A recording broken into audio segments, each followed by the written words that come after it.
The city you consider as home is never so attractive as when you return to it after long and difficult times in other parts of the world. My name is Dr. John Watson. I had served and been wounded in the more remote regions of Afghanistan and had been discharged from the army with specific instructions to rest. The sight of London again was already working its soothing tonic. As I rode through the familiar streets, I never suspected that a chance introduction would lead me into the most amazing adventure of my entire life. Watson, old man! Hello, how have you been? Good to see you. Not as well as you, obviously. You look great, old man. Yes, you were wounded. Well, it's going much worse. Sit down. Care for a drink? No one. Yes. Well, what are your plans now?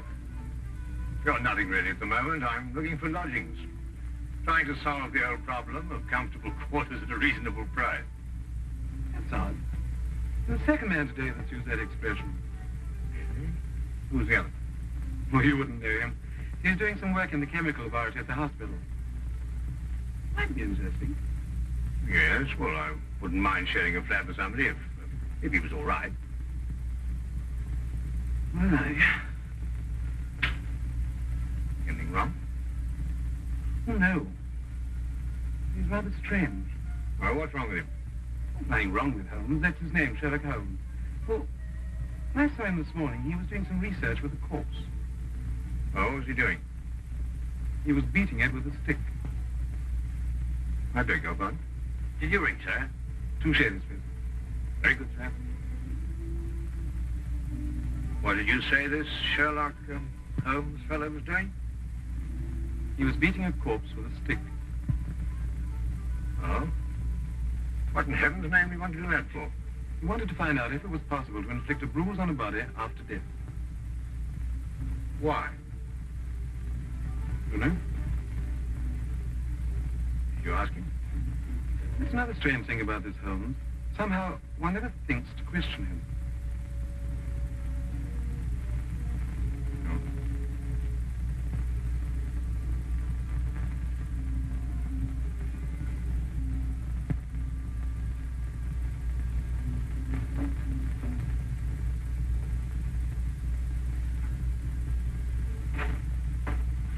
Works. It really works. You realize you've just entered the greatest chapter in the history of forensic medicine. You're Dr. Watson. Yes, I am. What works?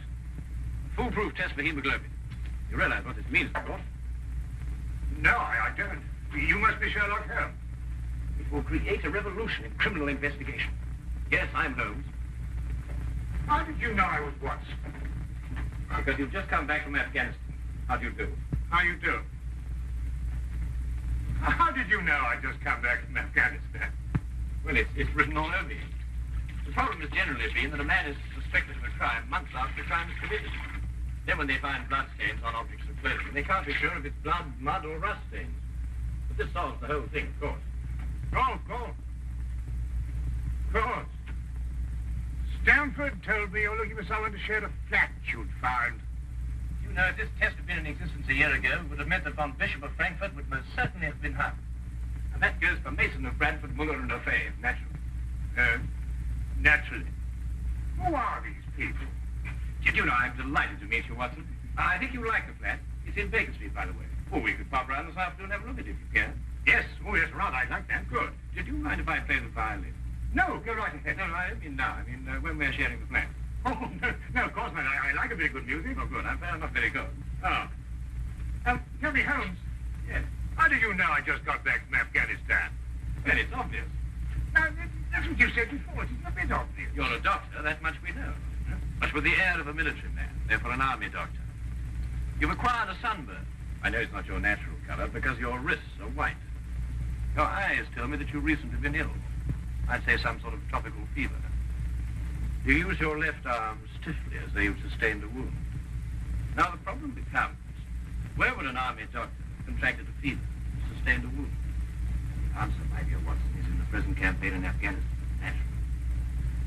Naturally. Of course, it's obvious. Naturally. We examined the rooms at 221B Baker Street that afternoon and promptly moved in on the following day. I had, at this point, known Sherlock Holmes for only 24 hours. But the man's fantastic powers of perception, coupled with the almost unpredictable personality I'd ever encountered, kept me in a state of constant surprise when I wasn't being shocked. It was unbelievable, the things he knew and the things he didn't know. Oh, really, my dear Holmes? You mean to tell me you didn't know that the Earth moved around the sun? Really? But every school child knows that. Well, now I know it, too. And I shall promptly proceed to forget it. But why? Yes, why? Why should I remember it? Well, because it's a natural phenomenon. Well, is it important? Does it affect us? If you told me the Earth went round the moon, would it make any possible difference to our way of life? Well, put it that way, no. Then it's useless information, and I shall do my best to forget it. I advise you to do the same. At times, I thought the man was joking and simply having a bit of fun at my expense. But I soon learned that he was in dead earnest. I also, unknown to him, made a brief classification of the man's knowledge. Literature? Nothing. Philosophy? Nothing. Astronomy? Nothing. Politics? Disinterested.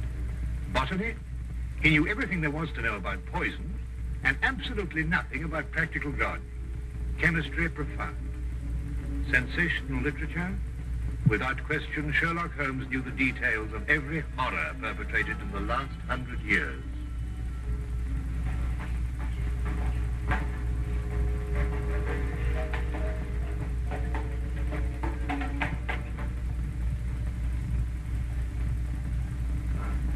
I believe we have a visitor.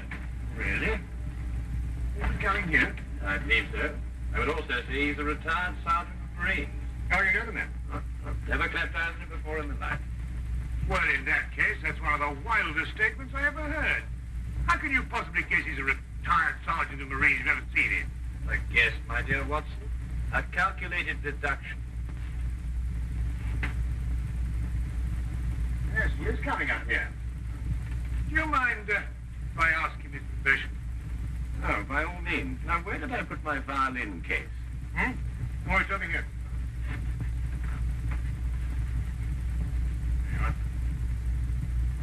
Ah, my old friend. Come in. Excuse me, gentlemen. I have a message here from Mr. Sherlock Holmes. Thank you.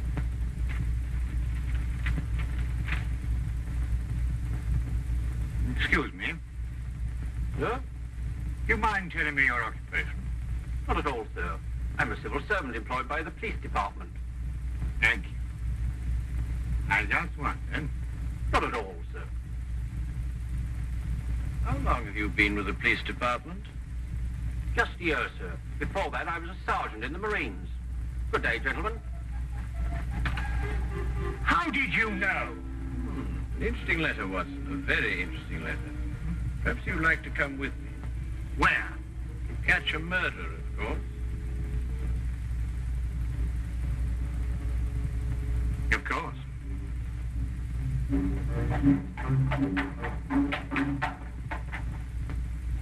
How did you know that that man was an ex-sergeant of Marines? Who? A messenger from the police. Oh, yes, the retired sergeant of Marines. That's what I said. Well, there's nothing mysterious about such observations, my dear Watson, but unfortunately, when explained, they lose their romantic order of mystery. My decision was based on observation and logical deduction. The man had a large anchor tattooed on the back of his hand. This was visible from our window. I admit I didn't notice it at the time, but since you mention it, I think there was an anchor. Oh, there was indeed. He also wore regulation sideburns and had a slight nautical roll. Thus, I judged him a Marine. Oh, guess, I grant you, but only a refinement of guesses one makes every day.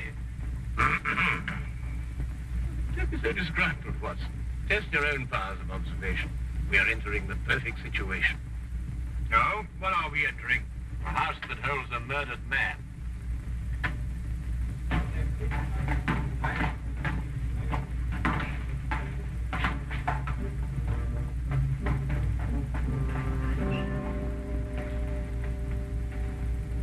Inspector Lestrade inside? Yes, sir. May I have your name, please? Yes, Sherlock Holmes, This is Dr. Watson. Oh, that's quite all right, sir. Inspector Lestrade gave instructions to admit you. Oh, good. Oh, by the way, has the body been removed? No, sir, but the medical examiner's just gone. Oh, thank you. Let's hope they haven't moved things about too much. The police forces of the world seem to have an organized science of messing things about. Oh, I wouldn't say that, Holmes. Now then, move along there, everybody, move along. There's nothing to see today. I don't know. I swear I don't know. I tried to help you. Don't you believe me? I had to do what I could. It was instinctive. Instinctive for a woman like you to commit murder. That's not true. You know it's not true. I know you hate me, but you can't believe I'd do a thing like this. Yes, I can, and I do. She's a murderess. You know it as well as I. She murdered your brother. It's a lie. Yes, it's a lie. Frank, our story's a lie. The relationship you had with my son was a lie. My son's been murdered. This girl's a murderess. Why she did it, what her motive was, I don't know. They were engaged without my blessing. I can only be grateful that she gains nothing by her crime. Your duty now is to convict her. Just a moment, please.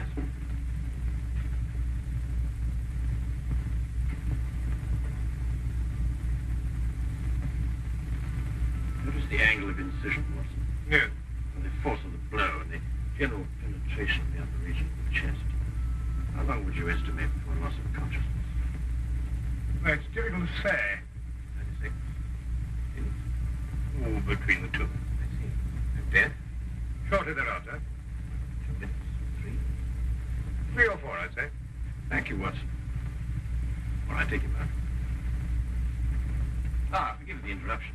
I would prefer to have been invited before the body had been moved. I thought you'd be interested, Holmes. Oh, thank you, Lestrade. Well, may I introduce my friend, Dr. Watson, Inspector Lestrade of Scotland Yard? How do you do? How do you know? So you're completely stuck, eh, Lestrade? What do you mean? Well, you thought I'd be interested. Why don't you admit it? You're in a jam. Magnificent cabinet work, don't you think? What you say isn't exactly true, Holmes. I've done you a favor. This is an interesting case. Of course, there are 1 or 2 unexplained details, but I don't believe it'll be long before we're What's clear. your principal problem? There's no motive. I found this girl with a knife in her hand. My brother lying dead on the floor. I found Peter on the floor. I tried to help By stabbing him? by removing the knife. Anybody would have done the same thing. I loved him. Oh, my dear young lady, there's no cause for you to alarm yourself. No one's accusing you of what happened. This would be a clear-cut case if only she had a reason for murdering. There happened to be a policeman outside the house during the murder, and he said that no one came in except her. Well, what about the others? Who benefits by her death? Well, no one. The estate was left in such a way that if he died before he married, everything went to charity. My dear Inspector Lestrade, he didn't die before he married. This young lady and the man whose body was carried out of here had been married for at least a week. In the event of his death, I imagine everything passes to her.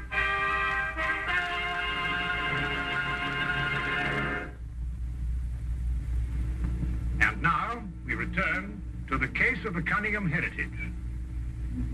How did you know they were married? Weren't you?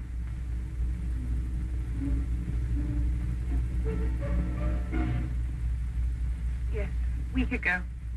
Then you do benefit by my brother's death. You're his heir. I don't know if I am or not. I only know I didn't kill him. I swear I didn't. Where were you married? We went down to Brighton last weekend. Well, why didn't Peter say anything about it? I don't know. He asked me not to say anything, so of course I didn't. I'm afraid, young lady, I'll have to ask you to accompany me to headquarters. Sam.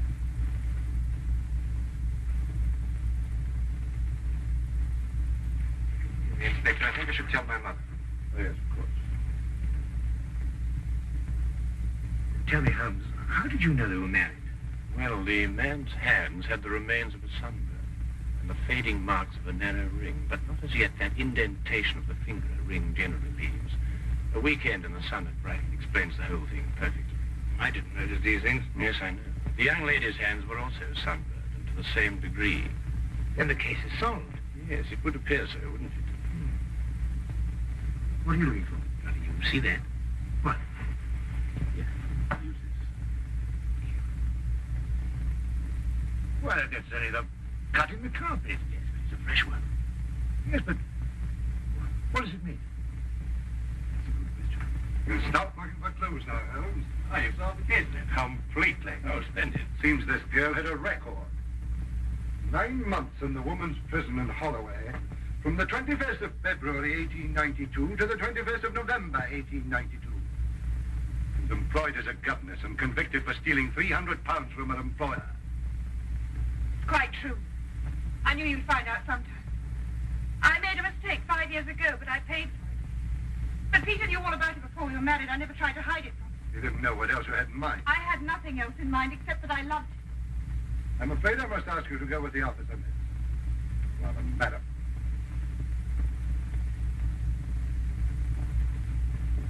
Well, that's how I like my cases. Fast and simple. Oh, indeed. You must tell me some more about it. Well, there's nothing to tell, really. Their story was that Peter asked her to call here at 10 sharp. She arrived, found the door open for her, came in here and found him writhing on the floor with a knife in his chest. She screamed, pulled it out. Just then, Brother Rolf walked in. Peter died without saying another word. So she stabbed him for the inheritance and was caught in the act. Simple. Well, holding off the law. Couldn't be simpler, could it, Watson? I still think it's a tragedy. Yes, but my job, Dr. Watson, we run up against it all the time. Yeah? No, thank you. Well, I suppose you've had some amazing adventures. Yes, but one learns to have a real philosophy of life and get a good perspective. Yes, I suppose. But just the same, I think it's a pity. Just another case of a clever girl being too clever. The clever girl who intended to murder her husband certainly chose the most stupid possible way to commit the crime. What was that? Well, what's this? Checkbook. Oh, amazing deduction, Lestrade. Look. So Peter Cunningham drew a check for £1,000. 6 weeks ago, and 5 weeks ago, and 4, and 3, and 2, and that's all. Well? They're drawn to cash. Well, I don't get your point. He was a very rich man. Well, it's a great deal of cash. It was his own money. I suppose he could do what he liked with it. You may have hit the proverbial nail, Lestrade. Now, look here, Holmes. You're trying to start something that just doesn't exist. You think so? I have a great deal of respect for your opinion, Holmes. But your trouble is that you can't leave things alone. If there isn't a mystery, you have to make one, or you're not happy. You're right, I'm not happy. There are marks on the carpet indicating a struggle. The man whose body was carried out of here was over 6 feet in height. If he had struggled with a girl who had left here, I don't think he'd have lost. She surprised him. Oh, but he was expecting her. That's her story. I say she sneaked up on him. What, had stabbed him in the chest? How do you sneak up on someone and stab him in the chest, Lestrade? Now, look here, Holmes. You're trying to start something, and I just won't stand for it. That girl's a jailbird, and she's guilty, and she's going to hang. And that's the end of the case. I see Inspector Lestrade is up to his usual mental gymnastics, trying to hammer square pegs into round holes. Well, it's been a great pleasure meeting you, Inspector. I warn you to keep away from that man, Holmes, or you'll be insane in less than a week.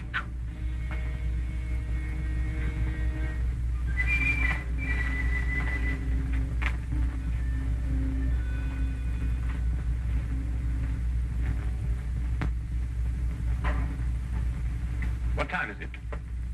Hmm? Oh, 10:30. Perhaps you'd like to take a little stroll with me. What? I'd like to investigate this afternoon's affair a bit further. Oh, yes. I'd like that.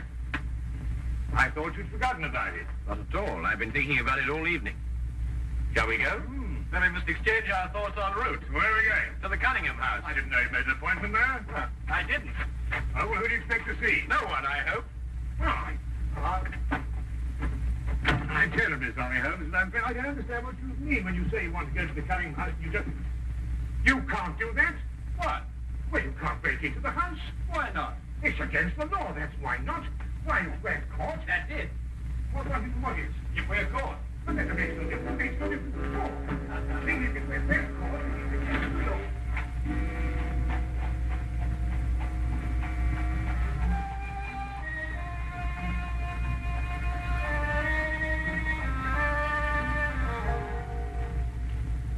Quickly now. But look, Holmes, we can't. Come on.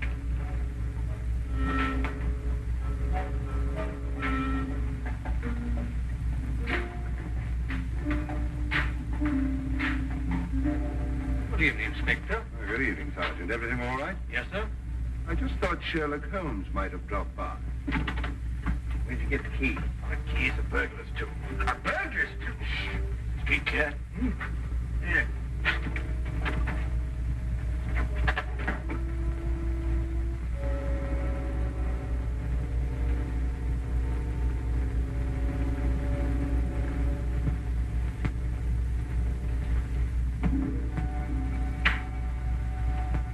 How do you know he's out? Because I had a spy watching the house. Goes through that cabinet. What am I looking for? Papers, bank statements, anything to indicate passage of money from Peter Cunningham's account. Go on.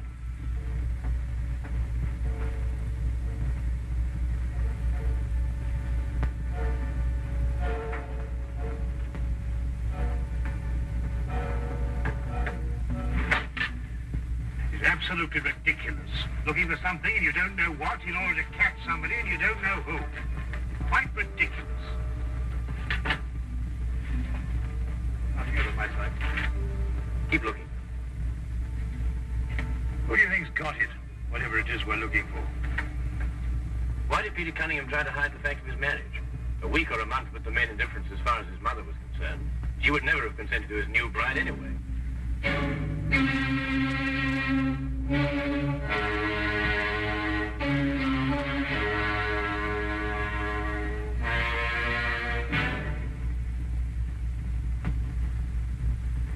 He married her to prove to me that my blackmail wouldn't stop him.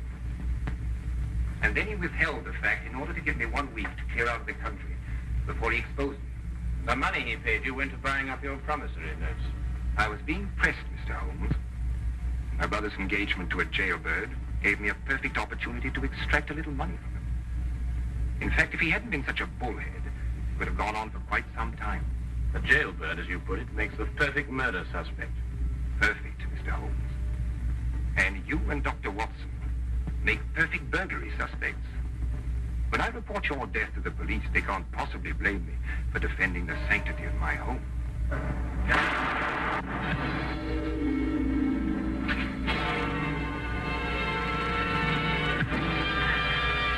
Well done, Watson. Oh, I could have done a bit better. It was my bad shoulder. Quite all right, Watson. Think no more about it. So that's our murderer. Yes, the only possible one, of course. Only a man could have struck that blow. Peter died, as you say, within 3 or 4 minutes. And there was a bobby outside the whole drum. Yes. Crystal clear. No, completely obvious. Well, what do we do now? What's going on here? Who fired that shot?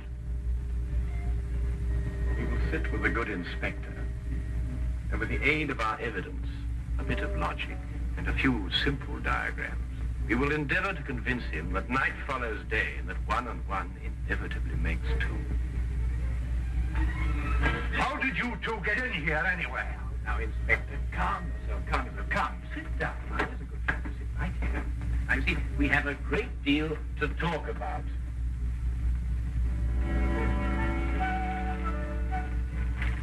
Also present with Inspector Lestrade was Dr. John Watson and a personal friend of the inspector's, Mr. Sherlock Holmes. Ridiculous. It's fantastic. This isn't the way it happened at all. This will revolutionize investigation, Watson. This whole account is a lie. Fingerprints, Watson. That's the coming thing.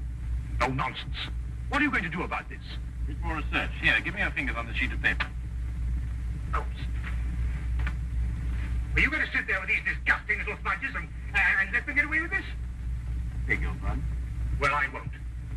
They're going to hear from me. Brilliant Inspector Lestrade, indeed. Why, it took you 3 hours to convince that bonehead. I don't know. Never in mind his life of either. I tell you his innocence.